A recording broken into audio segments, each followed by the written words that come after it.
பெரிய வாழ்க்கை ஒண்ணுமே கிடையாது.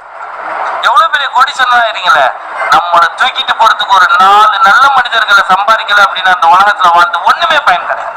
மரணம் தான். ஆதரவற்ற உடல்கள் எடுத்து அடக்கம் மற்றும் வசதி வாய்ப்பு இல்லாத யாரும் இறந்துட்டாங்க அப்படின்னா அவங்க முறைப்படி அவங்க எந்த முறை கேட்கறாங்களோ அந்த முறை பண்ணி கொடுப்போம். வெளி மாநிலத்துல இருந்து இங்க வந்து இறந்துட்டாங்க, எங்களுக்கு எதுவுமே தெரியாது அப்படின்னா நாங்க செஞ்சு கொடுப்போம். இதுதான் எங்களுடைய வேலை.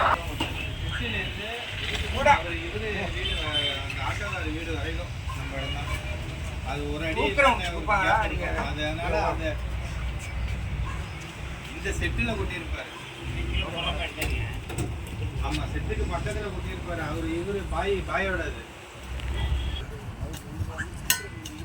மேல மூடிக்க எல்லாம் மூடிட்டு அதுக்கப்புறம் நல்லா கட்டி கொடுக்கணும்.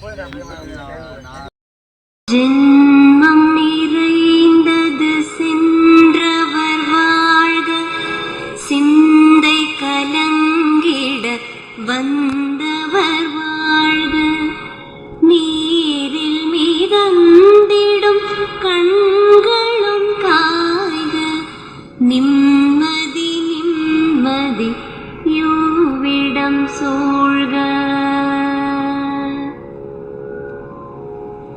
இருந்தபோது சிம்மாசனம், இறந்த பிறகும் ஒரு மேடையா? முடி சார்ந்த மன்னரும் முடிவில் ஒரு பிடிச்சாம்பலாவார்.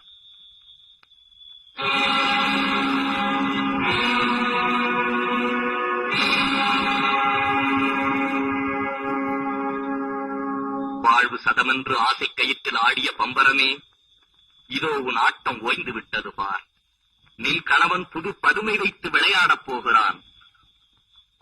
இளங்குருத்தே, விதி என்ற சூறைக்காற்று சுழந்தடிக்கும் போது பூவென்றும் பிஞ்சென்றும் காயென்றும் கனி என்றும் கருதுவதில்லை.